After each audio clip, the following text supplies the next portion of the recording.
Hello and welcome back, fellow bad strategists. You may notice that we're in the map generation again. Well, we started that last game completely encircled by that major regime that was an advanced start, and I didn't really want to play that out, so I think this will be better. Hopefully.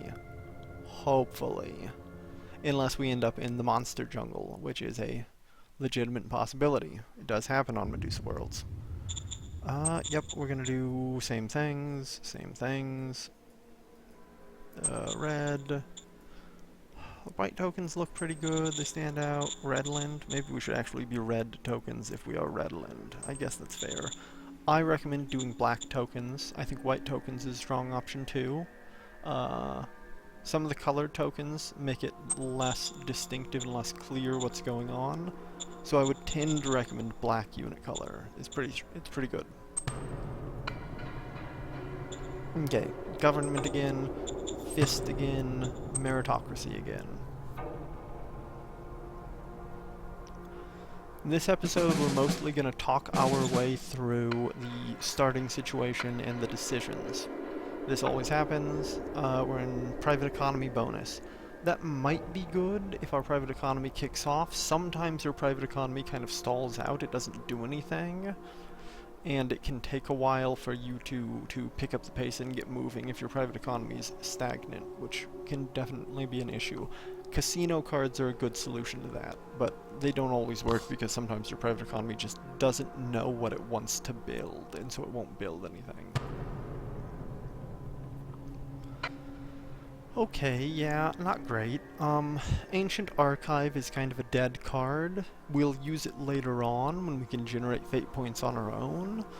But for now, it's not a strong opening card, in my opinion. Maybe you can use it to some advantage, but it's kind of expensive.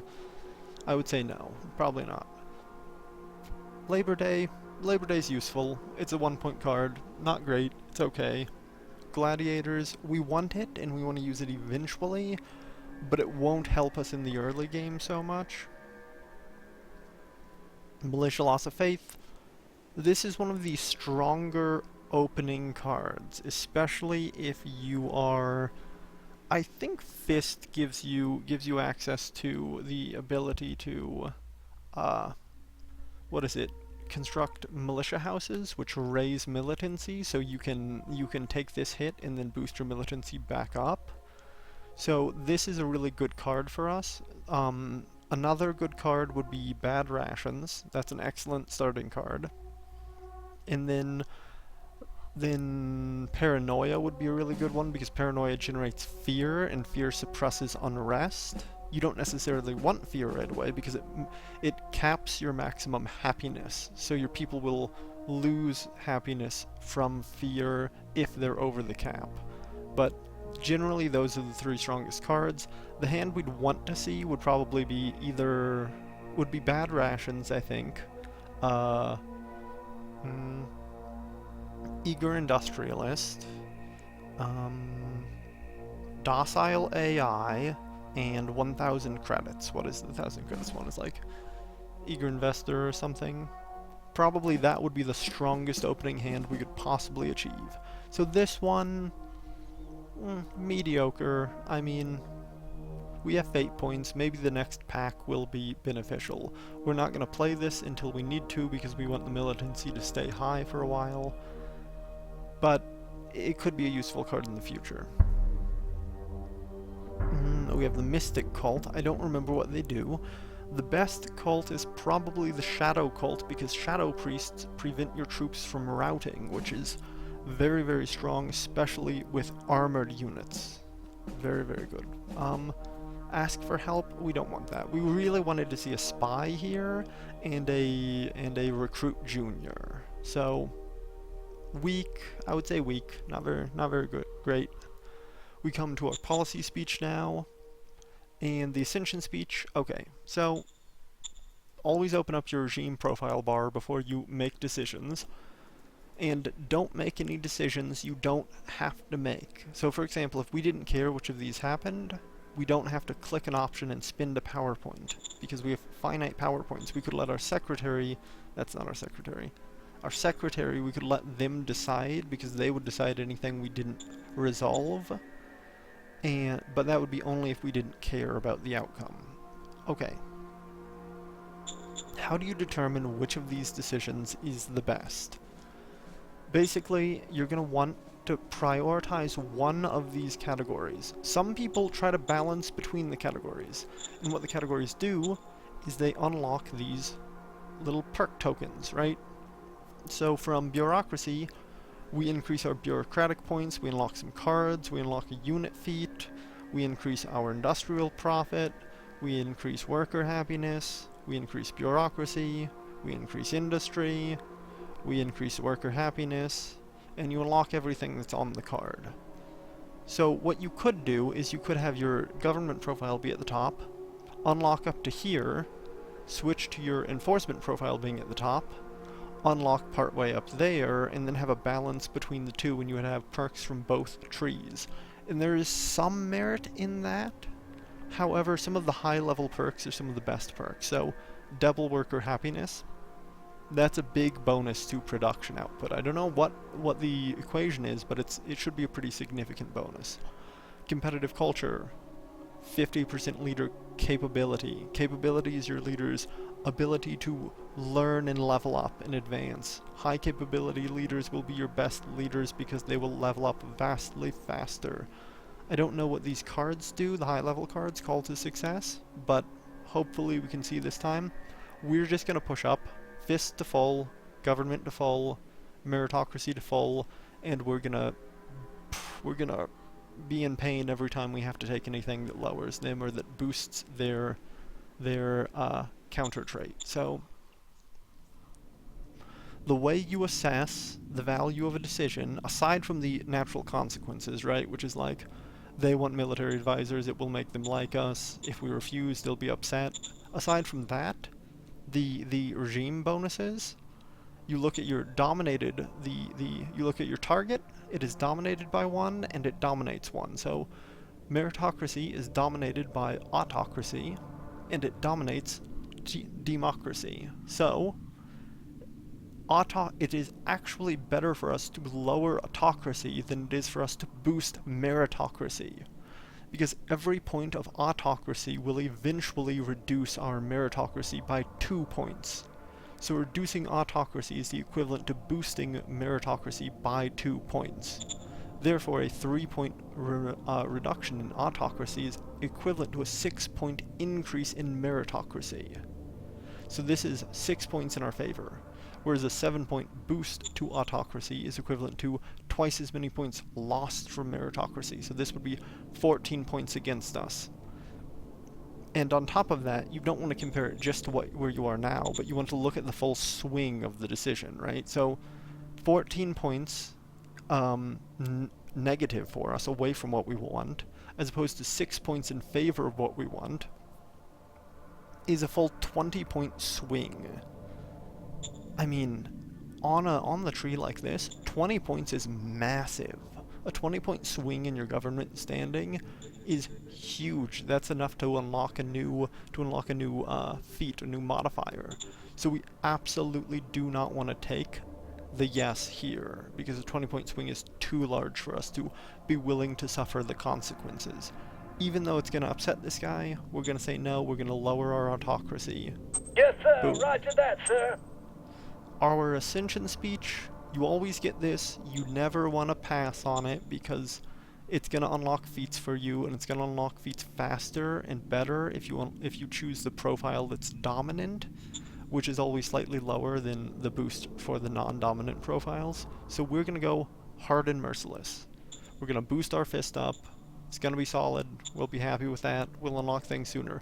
We would rather the ascension speech be for government, because government has the strongest bonuses, as I've stated. But fist is not bad, and meritocracy is probably the easiest of these to boost, so even if meritocracy is low early on, it will climb later on pretty quickly, especially with unrest events. We also do want volunteerism as an early trait. The 2 rounds means that in 2 rounds we will have been the dominant profile for long enough to have a chance of unlocking volunteerism. volunteerism will get us extra militia battalions. Very good early on. It might leave us a bit food-starved. As for which council we're gonna take, that's going to depend on where we are on our positioning. Oh, wow.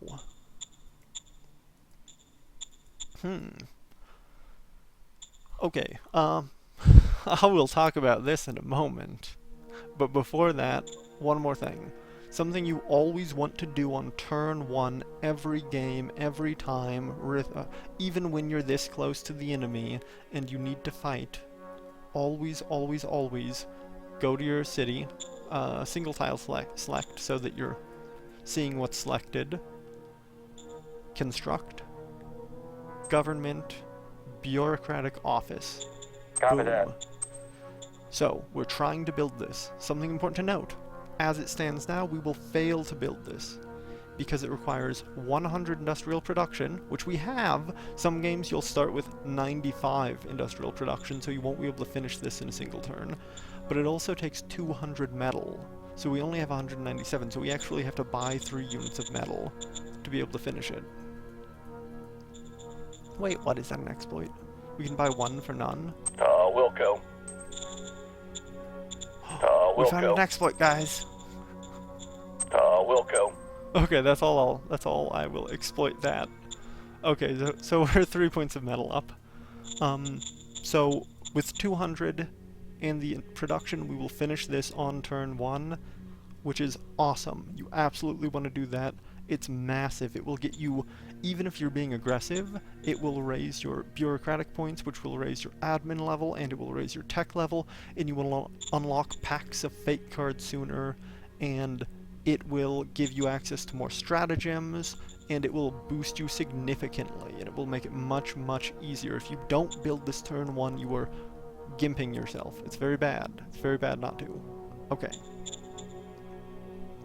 What else? Okay. Something else you always want to do turn 1, you can't always afford to because you may not have the power points. Click on your zone. If you're on one of these tabs, you won't see your governor. You have to go to the size tab on your zone where you are. There's your governor. Call him. Zone orders 2 PP. Now we're gonna say do not pay new recruits. No sign-up bonus. This will be a huge boost to your income. Increase the number of recruits we accept to 2,500. We'll probably get around 1,200 a turn, and that's fine. That's more than we need. And we're going to ask for colonists, because colonists can be converted into workers, and we will be short on workers a lot of the time. We're going to never fire workers, because we'll always need more. We're going to allow emergency food, though you might want to disallow it. I tend to do this because I've never seen the people need emergency food, and it sounds like a nice thing to do, and maybe it helps. And always, always 1 point into public budget. Public budget will give you a boost to your happiness based on how much you invest. And it rounds up, so the first credit you put in is a 1 point boost to your happiness per turn. The happiness is only on a scale up to 0 to 100. You're doing a 1% boost additively every turn. It's massive. This 1 credit is huge. Always do it. We're going to leave worker salaries the same because we don't have any good buildings for them to occupy right now anyways, so we don't really care. And we're just going to confirm that. Now, next thing we're going to do, if you still have PowerPoints, call your secretary, go to salaries. Advisor, you're paying 4 credits a turn to your advisor. They might not be doing anything. Slam that down to 0. We don't want to pay him anything. Governors, council directors, we'll drop the council directors by a point. It'll upset them, but we're willing to live with that. We'll leave our strategic HQ directors at 3, and we'll stop paying our reserve pool, because the reserve leaders don't do anything anyway, so we don't want to be paying them. Yes. We've just hurt our relations, but we've significantly improved our financial situation. Now, I'll leave you guys here, and we'll pick up next video, and we'll start talking about how to deal with this enemy settlement. Have a nice day.